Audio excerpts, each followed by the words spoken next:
wat maakt de Frieske zo, of wat doet de Frieske zo anders? Wat maakt het zo vooruitstrevend? Nou,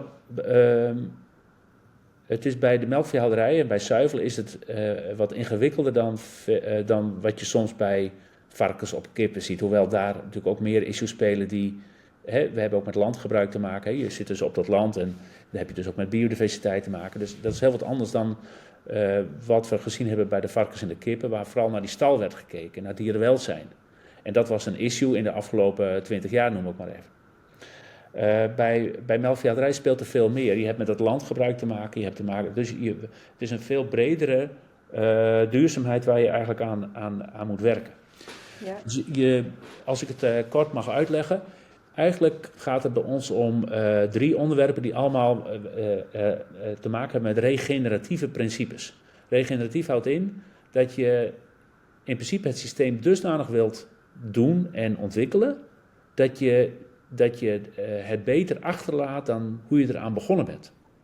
Ja. Nou, dat is een enorme opgave, maar de principes, dus de manier van denken, leidt er vervolgens toe dat je zegt van nou, als ik dan met het land omga, dan wil ik dat daar natuur in kan floreren. Ja. Dus dat betekent voor ons dat de boeren rekening houden met weidevogels, dat minstens 20% van het land vrijgehouden is voor weidevogels, maar ook dat op het overige land wordt bijvoorbeeld niet geploegd, zodat ook daar biomassa kan ontstaan, biodiversiteit is, dat daar ook iets te vreten is, zeg maar, voor roofvogels en andere dieren. Ja, zodat de grutto, waar jij ook over hebt, zodat de grutto ook komt. Ja, dus dat is eigenlijk de eerste. Daarnaast kun je zeggen van, hoe ga ik met dieren om? Ja. Nou, dat is ook een uitdaging, want uiteindelijk gaan al die dieren die ook op melkveebedrijven gehouden worden, uiteindelijk worden die wel een keer geslacht. Dus daar hebben wij mee te maken. Maar hoe kun je dan binnen de condities van dat je een houderijsysteem hebt, ervoor zorgen dat die koeien het ook goed hebben? Dat je een systeem ontwikkelt waar dat steeds beter wordt voor die dieren. Ja. Nou, en voor jullie sowieso de helft van het jaar staan ze buiten, minimaal volgens mij. Ja. We hebben minimaal in de 180 dagen weidegang. En daarnaast voldoen de stallen van onze boeren aan de voorwaarden van beter leven. We zijn daar een van de zeer weinige initiatieven in de zuivel die dat nu heeft. Dus waar we dat heel normaal vinden bij varkens en kippen, is dat er in de melkveehouderij nog nauwelijks.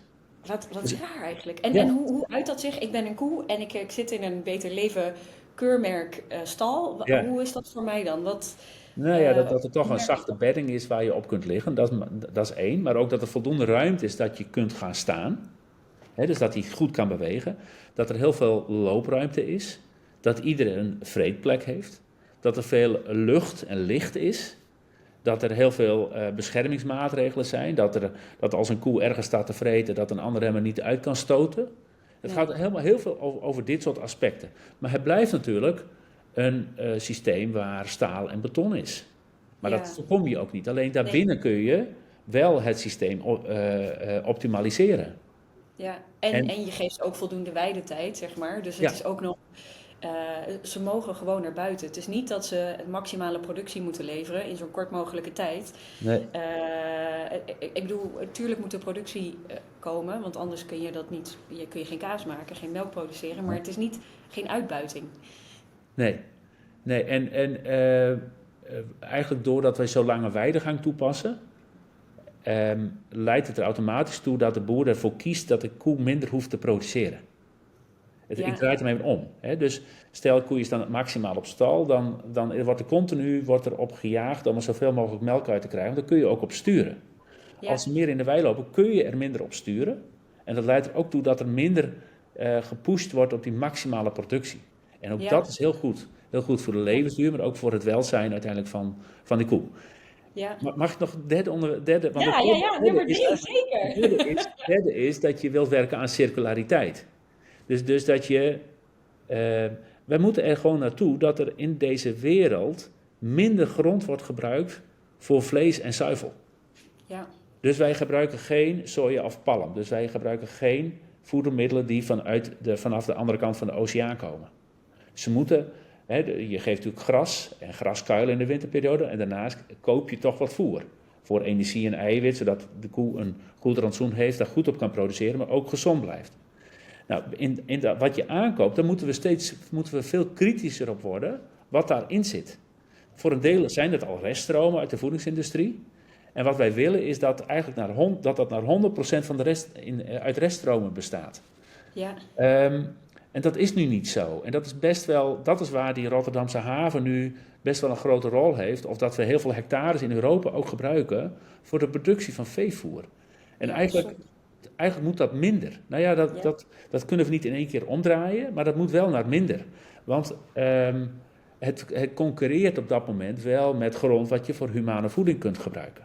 Ja. Dus als heel veel landbouwkundigen in Nederland zeggen over, ja, maar hoe gaan we dan de wereld voeden? Nou, dat begint toch echt wel met minder zuivel en vlees. Dat is raar, hè, dat ik dat zeg als kaasmaker. Tegelijkertijd is het zo dat met name melkveehouderij, varkenshouderij in mindere mate, kippen, maar melkveehouderij kan een grote rol spelen in die kringloop. Dus als je akkerbouw hebt en je verwerkt dat tot humane voeding, dan kun je nog steeds die restproducten heel goed gebruiken als veevoer en daar ook weer voedsel voor produceren voor mensen. Ja. Dat is hoe we eigenlijk weer terug moeten naar circulair denken, zeg maar. Ja, het is echt een holistisch systeem wat jullie toepassen. Ja. En je bent niet alleen aan het kijken hoe we niet heilig, hè? We zijn echt niet heilig, dus we hebben ook best nog wel stappen te gaan, maar dit zijn wel de principes waar we ons concept op baseren en waar we op door willen ontwikkelen. Ja, en is het dan zo dat je boeren selecteert die dit al doen of dat al toepassen in hun stallen en in hun werkwijze? Of help je boeren ook een soort transitie te doorgaan en te doorstaan, waardoor je uiteindelijk ze helpt van oké, maar als je nou dit doet, want als ik het goed begrijp betaal je ze ook meer voor de melk dan de normale melkprijs. En daarmee kunnen ze dit soort dingen ook doen en betalen. Dus help je ze in die transitie of selecteer je boeren die het al doen? Wij hebben inderdaad wel boeren geselecteerd die met hun stallen redelijk voldoen aan ons systeem. En ook met het grondgebruik, zeg maar. Dus al ruimte hebben voor die weidevogels. Maar daarna moet je nog wel met elkaar aan de slag om het verder te gaan optimaliseren. En ze hebben ook investeringen moeten doen in die stallen. Ja. Wij geven inderdaad een plus van 7 cent. Dus stel je hebt het over een melkprijs van 45 cent. Dan geven wij daar een plus op van 7 cent. Dus dat is best behoorlijk. Ja. Maar dat is niet... natuurlijk wil je en hoop je dat een boer daar ook gewoon extra inkomen uit haalt. Dus dat hij op die manier ook loon voor verdient. Dat hij een verdienste krijgt voor wat hij ervoor gedaan heeft. Ja. Maar tegelijkertijd is het een investeringsbudget voor duurzaamheid. Dat betekent dat je natuurlijk bepaalde kosten komen elk jaar terug. Nou, daar moet je over nadenken. En er zijn bepaalde kosten die een lange termijn investering vragen.